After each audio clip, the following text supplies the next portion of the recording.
2,00,000 ఉద్యోగాలు హామీ ఇచ్చి ప్రభుత్వం అధికారంలోకి వచ్చిందో దీని మీద ప్రధానంగా మళ్ళీ నిన్న నిరుద్యోగుల ఉద్యమం మొదలైనట్టుగా కనపడతా ఉంది. దాదాపు 2 రోజుల నుంచి, అంటే 2 సంవత్సరాలు గడిచిపోయింది.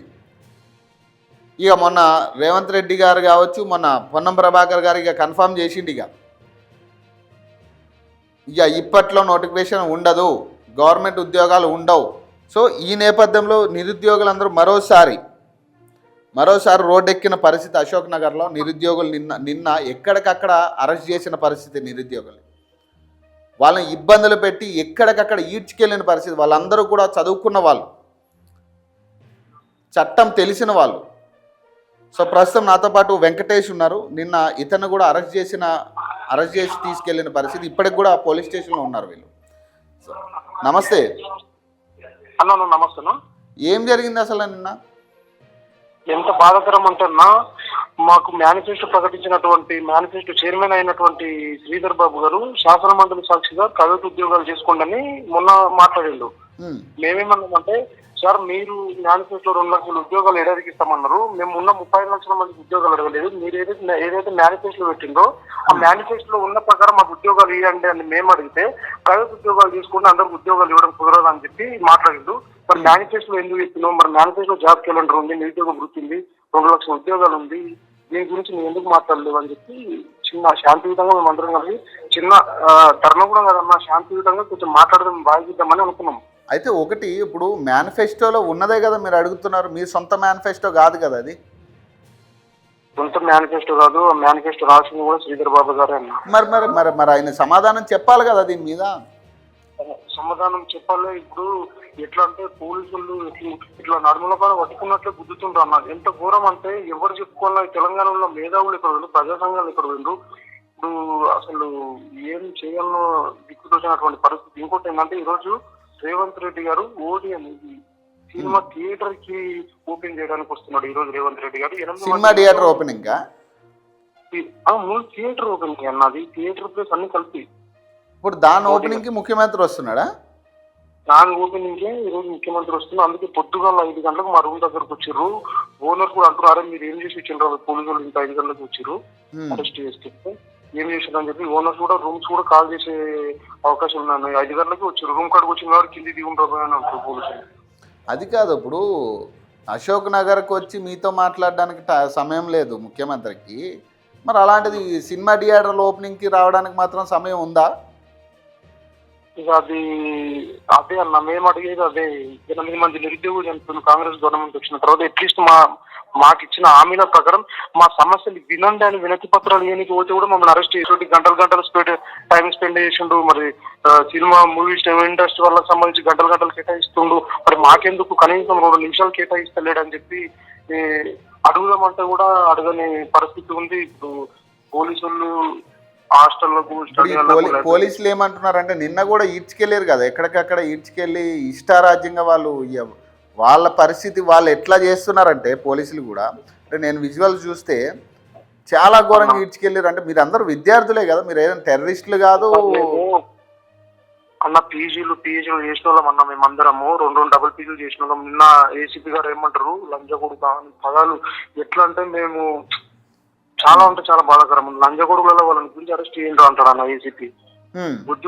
కొడుతుండ్రు, టెర్రరిస్టు ఉగ్రవాదులని అరెస్ట్ చేసిన కన్నా హీనంగా అరెస్ట్ చేసి. అంటే ఏసీపీ ఎవరు అన్నది? ఏసీపీ సార్ పేరు చిక్కరపల్లి ఏసీపీ సార్ పేరు ఎంత ఉంటుంది అన్న, ఐడియా లేదు. అది కూడా వీడియో ట్రోల్స్ అవుతుంది. లంచగొడుగులలో లోపలికి ఎక్కించి కూడా లంచగొడుగులను అరెస్ట్ చేయండి అని హీనంగా. అది మీడియాలో ఉంది కాబట్టి అది ఒక్క పదం వినబడ్డది. ఆ మీడియాలో అనకుండా వాళ్ళు ఎన్ని పదాలు అని ఉంటారన్నా. అవును, చాలా చాలా అంటే చాలా దూరం ఉన్నాయి. అంటే ఇప్పుడు ముఖ్యమంత్రి వస్తున్నాడు కాబట్టి మిమ్మల్ని అదుపులో పెట్టుకున్నారా? ముఖ్యమంత్రి వస్తున్నారని చెప్పి 5 గంటలకి మేము అసలు మమ్మల్ని వదిలిపెట్టిందే 3 గంటలకన్నా. 3 గంటలకి అది బతిలాడడం మేము పోయి నిద్ర కూడా పోలేము. మార్నింగ్ 5 గంటలకు వచ్చి రూమ్ల ముందల వచ్చి దిగుండ్రా బాయ్ అని చెప్పి అంత ఎవరు ఇది చేస్తే వాళ్ళ అందరు రూమ్లలో పోయి బయటికి రప్పించుకొని అరెస్ట్ చేసిరు. లెటర్లు రాసి పెట్టుకున్నారు. సీఎం ప్రోగ్రామ్ అయిపోయినాక విడుదల చేస్తారంట. ఇప్పుడు మీ తరపు నుంచి మీరేం చెప్పదలుచుకున్నారు? మా తరపు నుంచి ఏంటంటన్నా, నిరుద్యోగులని గత గవర్నమెంట్ మోసం చేసింది. ఈ గవర్నమెంట్ మోసం చేసింది. ఇప్పటికీ 8 మంది నిరుద్యోగులు చనిపోయినారు. ఇంకా చాలా మంది మనోవేదనకు గురవుతుండ్రు. ఎవరు చెప్పుకోవాలనే పరిస్థితి. కనీసం వచ్చే సంవత్సరం ఇస్తాం, అటు వచ్చే సంవత్సరం వేస్తామంటే మేము ప్రైవేట్ జాబులు తీసుకొని కొంత అమౌంట్ పెట్టుకొని ప్రిపరేషన్ అవుతుంటాం అన్న. త్వరలో ఇప్పుడు జీపీఓ పోస్టులు పొంగులేటి శ్రీనివాసరెడ్డి డైలీ స్టేట్మెంట్ త్వరలో వస్తే అంటే మేము కోచింగ్ తీసుకున్నాం అన్న. డబ్బులన్నీ అప్పులు తీసుకొచ్చి కోచింగ్ తీసుకున్నాం. ఇప్పుడు జీపీఓ పోస్టులు అన్ని పాత వాళ్ళకి ఇచ్చేసారు. ఇప్పుడు ఈసారన్నా 1,00,000 ఉద్యోగాలు జనవరి వరకు 1,00,000 ఉద్యోగాలు ఫుల్ఫిల్ చేస్తామన్నారు. అట్లీస్ట్ అదన్నా చేస్తారేమని అనుకున్నాం. కానీ ఇప్పటికీ అసెంబ్లీలో వాళ్ళ మాట చూస్తే నాకు తెలిసి ఎలక్షన్ వరకు దాన్ని సాగదీసే ప్రయత్నం చేస్తూ ఉన్నారు. నిరుద్యోగులు అందరూ కదిలితేనే మన నోటిఫికేషన్లు వస్తాయి. దాంతో పాటు మా నిరుద్యోగులకు ఖచ్చితంగా సపోర్ట్ కావాలి. తెలంగాణలో మేధావులు ఎవరైతే ఉన్నారో వాళ్ళందరూ స్పందించాలి, ప్రజా సంఘాలు స్పందించాలి, ప్రతి ఒక్కరు స్పందించాలి. మాకు ఎలక్షన్ కు ముందు రాహుల్ గాంధీ గారు చిక్కడపల్లి అభివృద్ధి జాబ్ క్యాలెండర్ మోసం చేసిండు. పట్టి విక్రమార్క గారు అసెంబ్లీ సాక్షిగా జాబ్ క్యాలెండర్ ప్రకటించి మోసం చేసిండు. శ్రీధర్ బాబు గారు నిరుద్యోగులను కించపరిచే విధంగా ప్రైవేట్ ఉద్యోగాలు చేసుకోండి అని చెప్పి ఆ మాటలతోటి బ్లేమ్ చేసిండు. రేవంత్ రెడ్డి గారు ఉద్యోగాలు ఎక్కువైపోయి ధర్నాలు చేస్తున్నారని మోసం చేశారు. వీళ్ళు కాంగ్రెస్ పార్టీకి ఉద్యోగాలు ఇచ్చే వాళ్ళు ఎలక్షన్ మూమెంట్ లోనే ఇంతమంది ఫిక్స్ అయిపోయినరు. కాబట్టి నిరుద్యోగులందరూ పని చేస్తే 100% మనకి న్యాయం జరుగుతుంది. కాబట్టి ప్రతి ఒక్క నిరుద్యోగి కదిలి రావాలి, మన ఉద్యోగాలు సాధించుకోవాలి. ఇంకోటి ఏంటంటే ఈ మేధావులు తెలంగాణలో ఉన్నటువంటి మేధావులు కానీ ప్రజా సంఘం వాళ్ళు మాత్రం ఖచ్చితంగా స్పందించాలన్నా. ఇప్పుడు ఆ ప్రజా సంఘాలు మాట్లాడట్లేదు కదా, ప్రజా సంఘాలన్నీ కూడా కాంగ్రెస్ పార్టీ తొత్తులు అయిపోయినాయి కదా. ఇప్పుడు అంతా ప్రొఫెసర్లు ప్రజా సంఘాలు ఇవన్నీ కూడా కాంగ్రెస్ పార్టీకి వత్తాసు పలికే పరిస్థితి కదా. వత్తాసు పలికే పరిస్థితి ఉంది. కానీ వాళ్ళ ఇప్పుడు గతంలో మేము టీఆర్ఎస్ పార్టీ ఉన్నప్పుడు చాలా ప్రజా సంఘాలు మేధావులు వాళ్ళందరూ స్పందించిన వాళ్ళు వాళ్ళందరూ స్టేటస్లు పెట్టుకుని వాళ్ళందరూ ఎక్కువ ఇది అనుకున్న వాళ్ళం. వాళ్ళని నమ్మి మేము కాంగ్రెస్ పార్టీ కొట్టేసినాం. మనం నిజానికి కాంగ్రెస్ పార్టీలో ఉన్న వాళ్ళు ఎవరికి డిపాజిట్ రానటువంటి పరిస్థితి అన్నాం. మేము ప్రజా సంఘాలలో తెలంగాణ మేధావు ఆకునూరు మురళి కోదండరామ్ సార్ గారు వీళ్ళందరూ నమ్మి వీళ్ళు ఉన్నారు కదా మాకు అనే ధైర్యంతో మేము ఓట్లేసినాం. మరి ఈ రోజు వాళ్ళు కూడా స్పందించని పరిస్థితిలో అట్లీస్ట్ చూడండి అన్న, మేము నిరుద్యోగం చనిపోతే కూడా మీ మీడియా ఈ ఓకే టీవీ, యోయో టీవీ చిన్న మీడియాలో శాటిలైట్ ఒక్క న్యూస్ కూడా వేయట్లేదన్న. చంద్రబాబు నాయుడు తుమ్మిన దగ్గర రేవంత్ రెడ్డి తుమ్మిన దగ్గర పెద్ద స్టేట్మెంట్ ఇస్తున్నారు. కనీసం వాళ్ళు కూడా మీడియా కూడా మొత్తం మమ్మల్ని పట్టించుకునే వాళ్ళే లేనటువంటి పరిస్థితులు ఉంది. కాబట్టి నిరుద్యోగులందరూ కలవాల్సిన అవసరం ఉంది. నిరుద్యోగులందరూ కదిలి రావాలి. లేదంటే 2 సంవత్సరాల వరకు ఉద్యోగాలు రావు. వాళ్ళు ఏమంటారు అంటున్నా మీన ధర్నాలు చేసేటోళ్ళని ఒక పార్టీ కోవట్టుగా ముద్రేస్తున్నారు. వాళ్ళని అరెస్ట్ చేసి పిట్ కేసులు పెట్టి భయపెడితే మీలో ఎవరు రారని చెప్పి వాళ్ళు అనుకుంటారు. ఇప్పటికే పైనుంచి అందినే అంట బయట తిరుగుతున్న మీద కొంతమంది కేసులు పెట్టారు. మీలో అందరూ చక్కగా అయితే రాలే అన్నారంట. అంటే కేసులు పెట్టేస్తే ఇక మీరు ఇక వెనక వాళ్ళ దీనికి రారంటారు, ఇక రోడ్డు మీదకి రారనేది వాళ్ళ ఉద్దేశమా? వాళ్ళ ఉద్దేశం అదే అన్న. అదే అన్నందుకే చాలా మంది మీద కొంతమంది మెయిన్ వాళ్ళ మీద కేసులు పెట్టండి.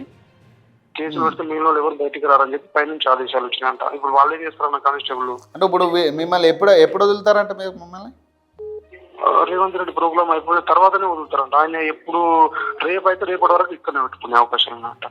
బా సరే థ్యాంక్ యూ. ఓకే. సో ఇది నిరుద్యోగులకి తెలంగాణ కాంగ్రెస్ ప్రభుత్వం ఇస్తున్న గౌరవం అన్నమాట. దీన్ని గౌరవంగానే తీసుకోవాలి. పాపం నిరుద్యోగులంతా కూడా నిన్న అరెస్ట్ అయిన తర్వాత వాళ్ళని తెల్లవారి 3 గంటల వరకు స్టేషన్లో ఉంచారు. తెల్లవారు 3 గంటల వరకు స్టేషన్లో ఉంచి మళ్ళీ సీఎం ప్రోగ్రామ్ థియేటర్ ఓపెనింగ్ ఏదో ఉందట. ఆర్టీసీ క్రాస్ రోడ్లో థియేటర్ ఓపెనింగ్ ఉందట. అక్కడికి సీఎం రేవంత్ రెడ్డి వస్తున్నాడట. ఇప్పుడు దాని గురించి ఈ అశోక్ నగర్లో ఉన్న విద్యార్థులందరినీ అరెస్ట్ చేస్తూ ఉన్నారు. ఎందుకంటే అడ్డుపడతారేమో, క్వశ్చన్ చేస్తారేమో. ఇప్పుడు ముఖ్యమంత్రి అంటున్నాడు కదా, నేను రాహుల్ గాంధీని తీసుకొస్తా, ప్రియాంక గాంధీని తీసుకొస్తా, సోనియా గాంధీని తీసుకొస్తా, ఖర్గేని తీసుకొస్తా అంటున్నాడు కదా రేవంత్ రెడ్డి. ఇక వాళ్ళందరూ ఇప్పుడు వీళ్ళకి సమాధానం చెప్పాలి. ఇప్పుడు ఇంద్రనాయక్ ఉన్నారు, మాట్లాడదాం. ఏంటి మొత్తం అరెస్టులు చేసి ఏంటి రచ్చరచ్చ చేస్తున్నారు వాళ్ళు? నైట్ 2 గంటలకు ఇచ్చిపెట్టారన్న. 2 గంటలకు అర్ధరాత్రి 2 గంటలకు. నిన్న 5 గంటలకు తీసుకెళ్ళి లోపలికి. కనీసం ఫోన్ ఇవ్వట్లేరు, అసలు నీళ్ళు ఇవ్వట్లేరు. ఏదైనా అడిగితే పైనుంచి ఆర్డర్స్ రావాలి. మేమేమైనా మానభంగాలు చేసినావా, రేపులు చేసినావా, లేకపోతే రాష్ట్రాన్ని తగలబెట్టినావా? ఎందుకు ఏమని అడుగుతున్నాం? మాకు రావాల్సిన ఉద్యోగాలు ఇవ్వండి ఆయన అని చెప్పి మీరే మొన్న ఎలక్షన్స్ ముందు 40,000 ఇస్తామని చెప్పి మీరే నర్సంపేటలో, హుజరాబాద్ అన్ని ఎలక్షన్స్ లో మీరే మాట్లాడి ఇప్పుడు ఎలక్షన్ నోటిఫికేషన్స్ లేవు 60,000-70,000 ఇచ్చేసామని మాయా మాటలు చెప్పి అబద్ధాలు చెప్పి ఓట్లు వేయించుకొని మాతో అంత అవసరం తీరిపోయిన తర్వాత పబ్బం గడుపుకొని ఇలా మమ్మల్ని అరెస్ట్ చేసే ప్రయత్నం చేశారు. నిన్న 30 మంది నా ఎమ్మటి 30 మంది పోలీసులు నన్ను పట్టుకొని ఏడున్నాడు అని చెప్పి 30 మంది పోలీసులు. అంత అవసరమే ఉంది నన్ను పట్టుకోవడానికి. ఇప్పుడు ఏమంటారు మోస్ట్ వాంటెడ్ క్రిమినల్ లా ఉంది నీ పని ఇప్పుడు. టెర్రరిస్ట్ లాగా నేను ఒకటి టెర్రరిస్ట్ అయినట్టు, తాలిబాన్ మనిషిని అయినట్టు నా వెనక 30 మంది నిన్న 5 గంటలకు తీసుకెళ్లి కనీసం నీళ్ళన్నా కనీసం కాఫీ టీ అన్నా ఏమనంటే పైనుంచి ఆర్డర్ రావాలి, పైనుంచి ఆర్డర్ రావాలి, అర్థం కావట్లేదు. ఏ డీసీపీ ఎవరన్నా ఫోన్ చేసి వాడిని అక్కడ ఉంచని చెప్పారు. వీళ్ళకి ఏం అధికారం ఉందని నన్ను ఆర్డర్ చేసారు. అంటే విద్యాశాఖ మంత్రి చెప్పాలేమో. విద్యాశాఖ మంత్రి చెప్పాలి, హోంశాఖ మంత్రి కూడా ఆయనే కదా, ఆయన చెప్పాలి. ఆయన ఆర్డర్లే కదా ఇవన్నీ. ఒక పనికి మాలిన థియేటర్ ఓపెన్ చేయడానికి, ఒక పనికి మాలిన థియేటర్లు, ఒక పనికి మాలిన షాపింగ్ మాల్ ఓపెన్ చేయడానికి వస్తున్నారు రేవంత్ రెడ్డి. అరే తెలంగాణ రాష్ట్రంలో నిన్ను గెలిపించినాం మేము, బస్ యాత్రలు చేసినాం, అధికారంలో తీసుకొచ్చినాం, నేను ముఖ్యమంత్రి సీట్లో కూర్చోబెట్టినాం మేము. అరే మా కోసం గంట మాట్లాడవా? ఇప్పుడు మీరు అంతగానం ఇప్పుడు అశోక్ నగర్ కి రమ్మని మీరు అంతగానం క్వశ్చన్ చేసారు, చాలా సార్లు మాట్లాడారు కదా అశోక్ నగర్ కి రా మాతో చర్చించు అని. మరి అప్పుడు ఎప్పుడు కూడా సమయం కేటాయించిన వ్యక్తి ఒక థియేటర్ ఓపెనింగ్ కి వచ్చి అసలు ఎంతవరకు కరెక్ట్? ఒక ముఖ్యమంత్రి థియేటర్ ఓపెనింగ్ కి పోయి ఏమంటారు దాన్ని సినిమా యాక్టర్ లాగా రిబ్బన్ కటింగ్లు ఈ ఎంత ప్రచారానికి ఇది ఎంత? ఇప్పుడు ఒక హీరోయిన్ లేకపోతే ఒక యాక్టర్ లేకపోతే ఒక కమెడియన్ వెళ్తారు ఓపెన్ చేయడానికి. ఈయన 3 ఈయనే కదా, హీరో ఈయనే, హీరోయిన్ ఈయనే, కమెడియన్ ఈయనే, డ్రామా ఆర్టిస్ట్ ఈయనే, పేడ్ ఆర్టిస్ట్ ఈయనే, అన్ని ఈయనే. ఈ తెలంగాణ రాష్ట్రంలో అన్ని ఈయనే. ఏదో థియేటర్ ఓపెనింగ్ వచ్చిండు, మిమ్మల్ని ఎందుకు అరెస్ట్ చేయడం? మీరు అడిగేదానికి సమాధానం చెప్పొచ్చు కదా.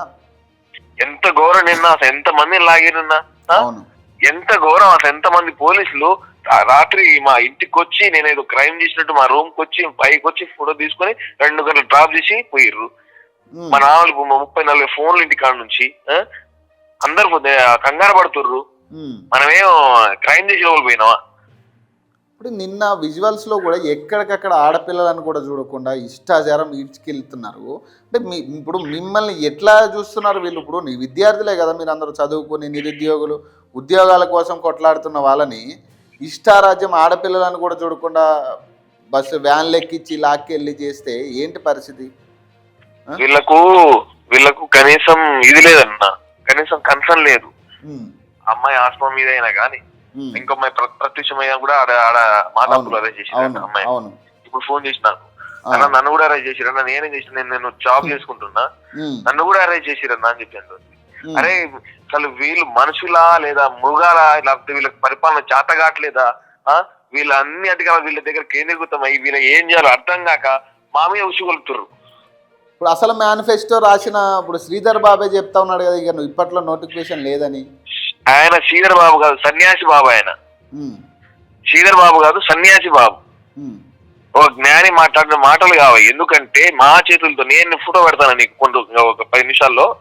నేను శ్రీధర్ బాబు గారు, రియాజ్ గారు ముగ్గురం కలిసి ఒక స్టూడెంట్స్ 10 మంది కలిసి మేనిఫెస్టో పెట్టండి, మేము ఉంటాం, మీకు మాకు 2 లక్షల ఉద్యోగాలు ఇవ్వని ఆ రోజు మేము చెప్పిన తర్వాత మాతో దాదాపు 2-3 గంటలు మాట్లాడి ఆయన సైన్ చేసి మేనిఫెస్టో పెట్టిన వ్యక్తి. ఇలా నేను ఆయన అబద్ధాలు ఆడుతుంటే మాకు తట్టుకోలేకపోతున్నాం. ఇలా శ్రీధర్ బాబు నా తెలంగాణ రాష్ట్రం నిరుద్యోగులందరికీ నేలకు ముక్కు క్షమాపణ అంటే ముక్కు రాసి క్షమాపణ చెప్పాలి మాకు. ఎందుకంటే నేను 70,000-80,000 జాబ్ కార్డు లేదని చెప్పిన వ్యక్తి ఆ రోజు మేము చెప్పిన తర్వాత పెట్టిన వ్యక్తి. ఆయన బయట కూడా చెప్పిన ఆయన, మీరు చెప్తే నేను మేనిఫెస్టో పెట్టినా మాకు అనిపించింది, మేము ఇవ్వాలనిపించింది అని చెప్పేసి ఆయన ఆ రోజు చెప్పిన వ్యక్తి ఇలా అబద్ధాలు మాట్లాడుతుండు. ఇంకో ఆయన బట్టి విక్రమార్క గారు అయితే మేము జాబ్ కార్డు ఇంప్లిమెంట్ చేస్తున్నాం అని చెప్పేసి ఆయన పబ్లిక్ సర్వీస్ కమిషన్ మ్యాటర్లు చెప్తారు. ఈయనేమో ఇంకా జాబ్ కార్డు ఎప్పుడు అమలు చేయాలో చెప్తాం, ఆలోచించాలని ఈయన చెప్తాడు. ఇప్పుడు ఆయనేమో 40,000 ఉద్యోగాలకి నోటిఫికేషన్ వేస్తానని ఆయన అంటున్నాడు.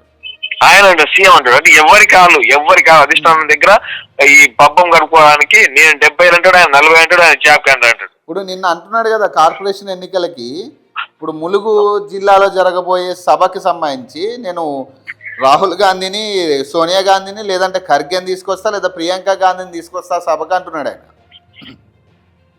తీసుకురావాలండి. అది అక్కడ తీసుకురావడం కంటే ఫస్ట్ దిల్సిన అశోక్ నగర్ లో మాట ఇచ్చింది కదా, ఉమ్, ఈ నుంచి పొమ్మని చెప్పు, ఒక 10 నిమిషాలు ఉమ్, ఎక్కడైనా తీసుకెళ్ళమని చెప్పు. ఆయన తెలంగాణ రాష్ట్రంలో కాకుండా పక్కన ఛత్తీస్గఢ్ రాష్ట్రంలో తీసుకెళ్ళమని చెప్పు.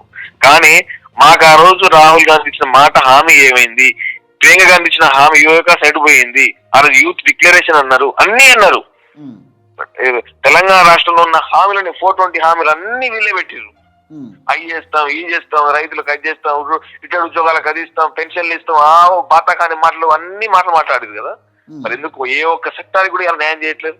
ఇలా నేనంటే నా కడుపు కాదు, ఉద్యోగాలు అడ్డం పెట్టిన ఇలా రిటైర్డ్ అయిన పెన్షన్దారులు అట్లే ఉన్నారు, రైతులు అట్లే ఉన్నారు, మహిళలు అట్లే ఉన్నారు. మరి ఏ వర్గానికి న్యాయం చేస్తారు? మీరే బాగుపడ్డారు, మీకు పదవులు వచ్చినాయి, డబ్బులు సంపాదించుకుర్రు, ఫ్యూచర్ సిటీ అని పేరుతో మూసీలు అని చెప్పేసి డబ్బులు సంపాదించుకొని రేపు అధికారం వస్తో రాదో అన్ని ఈడే కూడా పెట్టుకుని ఏ పార్టీని జంప్ అవుతాం నెక్స్ట్ అని చెప్పేసి ఆలోచన ఉన్నారు తప్ప కాంగ్రెస్ పార్టీ నాయకులు కనీసం వార్డు మెంబర్ కూడా గెలవలేదు. వార్డు మెంబర్ గెలవని నాయకులని, ఎమ్మెల్యేలని, మంత్రులను, ఎంపీలను చేస్తే కనీసం కన్సర్న్ లేదు నిరుద్యోగుల మీద. నిరుద్యోగులు ఒక్కొక్కరు 10 మందిని ఇన్ఫ్లుయెన్స్ చేసి అలా ఓట్లు గెలిపించారు వాళ్ళు. 10-15 మందిని చేసి గెలిపించి 1 రూపాయి కూడా ఆశించకుండా అరే మనం గెలిస్తే ఉద్యోగాలు వస్తాయేమో మనకు అని చెప్పేసి 2 లక్షల ఉద్యోగాలు వస్తాయని చెప్పేసి ఆశపడితే 70,000 అమ్మాయిలు పచ్చి అబద్ధాలు ఆడుతున్నారు. ఈ మంత్రి మండలి మొత్తం కూడా, క్యాబినెట్ మొత్తం కూడా ఎవరిని అడిగినా కూడా 60,000 70,000 ఇచ్చినాం. ఎవరికి ఇచ్చింది? 73కి ఇచ్చిన మీరు ఒక వైట్ పేపర్ రిలీజ్ చేయండి, మేము కూడా వస్తాం నిరుద్యోగులం. ఎట్లా ఆడికి అశోక్ వస్తుంది కదా, మేము కూడా ఆడిపోతాం. మీరు మీ మంత్రులను లేకపోతే సెక్రటరీలో తీసుకొని రండి. పరిస్థితి లేదు కదా ఇప్పుడు మిమ్మల్ని. ఇప్పుడు స్టేషన్ లోనే ఉన్నారు కదా మీరు? స్టేషన్ లో ఉన్నాం. మరి మిమ్మల్ని పోనిచ్చే పరిస్థితి లేదు కదా. దాదాపు 5 గంటల వరకు మీరు అక్కడే ఉండాల్సింది కదా ఇప్పుడు. అవును, మరి ఇంకా మా మిత్రులు ఉన్నారు కదా, క్వశ్చన్ చేసే పరిస్థితి ఉంటుంది అప్పుడు. అవును, మా మిత్రులు ఉంటారు కొంతమంది బయట, వాళ్ళతో ఏం చెప్తాం. అంటే ఇప్పుడు వీళ్ళు ఏమంటున్నారు అసలు, పోలీసులు ఏమంటున్నారు? ఏం లేదు, ఇలా సీఎం గారు వస్తున్నారు, మేము ముందు స్టడీ తీసుకున్నాం, అదే రీజన్ మాట్లాడతారు. రీజన్ అదే, ఇంకేం లేదు. అదే ఏం లేదు. ఇక మీరు వస్తే మళ్ళా చేస్తారు, గొడవ చేస్తారు. మేమెందుకు గొడవ చేస్తాం? మాకేం పనా పాటలేదు. ఇంకా ఆయన వస్తుందని చెప్పేసి మేము గొడవ చేస్తాం. ఇప్పుడు అట్లా ముఖ్యమంత్రిని కొన్నాళ్ళకి అటువైపు తిరగొద్దని చెప్పండి. మరి మిమ్మల్ని అరెస్ట్ చేసే బదులు ముఖ్యమంత్రిగా చెప్తే అయిపోద్ది. మీరు అసలు అటువైపు రాకండి, మాకు ఇబ్బంది అవుతుందని చెప్పమానండి, ముఖ్యమంత్రికి చెప్పమానండి. ఆయన ఎట్లా పని తీసుకున్నాడు? వాళ్ళ తమ్ముడు డబ్బులు తీసుకున్నావు, ఎవరు తెలుసు? ఓరాడు కానీ డబ్బులు తీసుకున్నదేమో. ఇప్పుడు ఓయికి వస్తే మిమ్మల్ని అరెస్ట్ చేస్తారు, లేదా ముఖ్యమంత్రి అటుపక్క అసెంబ్లీకి వచ్చినా మిమ్మల్ని ముందస్తు అరెస్టులు చేసే పరిస్థితి ఉంటుంది. కనీసం ముఖ్యమంత్రి అటుపక్క వెళ్తున్నా కూడా మిమ్మల్ని అరెస్ట్ చేస్తారు. ఇక్కడ ప్రాబ్లం ఏంటంటే మిమ్మల్ని అరెస్ట్ చేయడం కాదు, ముఖ్యమంత్రిని అటు పక్క రావద్దని చెప్పానండి. ముఖ్యమంత్రి అటు రాకపోతే మీకు కూడా ఇబ్బంది ఉండదు కదా. ఇప్పుడు ఊరికే మీరు నిరుద్యోగులు మీరు అడిగే క్వశ్చన్ కూడా ఇప్పుడు జెన్యూన్ క్వశ్చన్. అది ఇప్పుడు 2 లక్షల ఉద్యోగాల గురించే కదా మీరు పోరాటం ఫస్ట్ నుంచి కూడా. మరి దాని గురించి సమాధానం చెప్పే ఒక్క నాయకుడు లేడు కదా పార్టీలో. మరి ఒక్క నాయకుడు లేకుండా కనీసం అసెంబ్లీలో దీని మీద చర్చ కూడా లేకుండా మరి ఈరోజు మిమ్మల్ని అరెస్ట్ చేస్తే ఏం వస్తుంది వాళ్ళకి? మేము మొన్నటి దాకా వేడి చేసినాం అసెంబ్లీ చర్చలు అని చెప్పారు. అసెంబ్లీలో ఎవరికి ఒరిగింది? అసెంబ్లీ పెట్టి నీళ్ళేమో ఆంధ్ర పాలు చేస్తుంది, నిధులేమో అందాల పోటీలని, ఫుట్బాల్ పోటీలని సర్వనాశనం చేస్తుంది. నియామకాలేమో జియో 20 తీసుకొచ్చి గ్రూప్ 1 గ్రూప్ 2 మొత్తం ఆంధ్రలో పాలు చేస్తుంది. మరి ఏ వర్గానికి న్యాయం చేసినావు ఇవాళ నువ్వు? ఇవాళ నిరుద్యోగుల్లో ఏ వర్గానికి న్యాయం చేసినావు? అన్ని నీళ్ళేమో ఆంధ్రాకి పాలే, నిధులేమో పోటీలు అని చెప్పి ఆ పోటీలని పనికిరాని పోటీలు అన్ని పెట్టిండు. 100 కోట్లు. ఆ 100 కోట్లు ఒక వర్గానికి, ఒక నియోజకవర్గానికి 100 కోట్లు ఇస్తే ఎంతో అభివృద్ధి చెందేది. ఒక స్టేడియం కట్టుకునే వాళ్ళం మనం హ్యాపీగా. తెలంగాణ రాష్ట్రంలో 3 స్టేడియాలు అయిపోయాయి ఈ పాటికి. విశ్వ సుందరి పోట్లు అని చెప్పిండు. ఈ మిగిలిన మంత్రులు వాళ్ళ మీద చేస్తారు. ఇక వాళ్ళు మన ఇజ్జత్ తీస్తారు, తెలంగాణ ఇజ్జత్ తీస్తారు వాళ్ళే. మీ ఎమ్మెల్యే ఎట్లున్నారు, మీ ఎంపీలు ఎట్లున్నారు అని చెప్పేసి ఇవన్నీ సర్వనాశనం చేసిన నిధులను కూడా సర్వనాశనం చేసిండు. ఇలా ఉద్యోగాల విషయానికి వస్తేనేమో 29 తీసుకొచ్చి ఇలా ఆంధ్ర పిల్లలకు పాలు చేస్తుంది. మీ ఎమ్మెల్యేలు ఆంధ్రలో ఎమ్మెల్యే ఎంపీలు కొడుకులు ఇలా గ్రూప్ 1 ఉన్నారు. 95% మనకు రావట్లేదు, 5% వాళ్ళకి ఎందుకు వస్తున్నాయి? ఎట్లా వస్తాయి చెప్పండి. ఇలా మీరు లోకల్ ఎవరు, నాన్ లోకల్ ఎవరు ఎగ్జామ్ బయట పెట్టకపోతుంది, రిజల్ట్ బయట పెట్టిపోతుంది, ఎవరి పేరు వచ్చినా బయట పెట్టిపోతుంది. ఎవరైనా ఒక ఉద్యోగానికి వస్తే వాడు ఉద్యోగం ఏంది, వాడు ఊరేంది, వాడి పేరేంది, ఏ ఊరోడు, ఈ రోడా పక్క ఊరోడు అని పెడతాడు. కనీసం ఒక నెంబర్ ఇచ్చి ఇలా మీకు రిజల్ట్ అవుట్ అని చెప్పేసి ఒక మాట, అది కూడా అర్ధరాత్రి 12 దాటిన తర్వాత 2 గంటల తర్వాత వీడు రిజల్ట్ ఇస్తాడు. అది అంత అర్ధరాత్రి ఇవ్వాల్సిన అవసరం ఏముంది? దొంగతనం చేయబోతుంది అర్థమాత్రం చేయాల్సిన అవసరం ఉంది. పిల్లలు చేస్తేనే ధర్నా అంటావు, ఇలా రోడ్డు మీదకి వస్తేనేమో నోటిఫికేషన్ వద్దంటున్నావు. నువ్వే ప్రతి మాట అబద్ధం. న్యాయస్థానం లాంటి అసెంబ్లీలో కూడా పచ్చి అబద్ధాలు, పచ్చి మోసం మాటలు. ఎవరు నమ్ముతాను నిన్ను? ఇప్పుడు మళ్ళీ మీరు రోడ్డు ఎక్కాల్సిన పరిస్థితేనా? ఇప్పుడు ఇక్కడ శ్రీధర్ బాబు మాట్లాడిన మాటలకు కావచ్చు, లేదా ఇంకొకటి కావచ్చు, ఉద్యోగాలు లేనట్టుగా కనపడుతున్నాయి. ఇక మీ వయసులో అయిపోతాయి. ఇక నాకు తెలిసి ఇంకో సంవత్సరం అయితే ఇంకా వయసు కూడా అయిపోయే పరిస్థితి ఉంది చాలా మందికి. మరి ఇక ఉద్యోగాలు లేనప్పుడు మరి మళ్ళీ మీరు రోడ్లు ఎక్కి కొట్లాడాల్సిందేనా? ఒకటే అన్న, శ్రీధర్ బాబు గారు మంత్రి మండలి మొత్తం క్షమాపణలు చెప్తేనే ఈ నిరుద్యోగ ఉద్యమం ఆగుతుంది. ఇవాళ నిన్న దిల్షునోళ్ళు జరిగింది, నిన్న ఆర్టిస్ట్ గారు జరిగింది. రేపటి నుంచి మా కార్యాచరణ ముందుకెళ్తాం. అన్ని జిల్లాలలో, అన్ని జిల్లా కేంద్ర లైబ్రరీలో కూడా, అన్ని యూనివర్సిటీల్లో కూడా అందరినీ నిరుద్యోగ మిత్రులను కలుపుకొని ఈ రాష్ట్రాన్ని అసలు ఉద్యమం లెక్క ఎట్లా అంటే తెలంగాణ రాష్ట్రం ఏ నిధుల మీద వచ్చిందో, నియామకాల మీద వచ్చిందో అదే విధంగా మన నిధులెడిపోయినాయి. మీకు శాత కాకపోతే దిగిపోండి, మీకు పాలన శాత కాకపోతే దిగిపోండి, మేమైనా చేసుకుంటాం. ఎందుకంటే మా తెలంగాణ మీద మాకు పట్టుంది, మాకు అన్ని శాసనాలు తెలుసు, న్యాయస్థానం అన్ని తెలుసు. కాబట్టి మేము ఒకటే మాట, మా గనక రేపు పండగ ముందు మాకు జాబ్ క్యాలెండర్ రిలీజ్ చేయకపోతే తెలంగాణ రాష్ట్రంలో ఇంకో ఉద్యమం మొదలవుతుంది. దానికి ఈ కాంగ్రెస్ పార్టీ బలవుతుంది.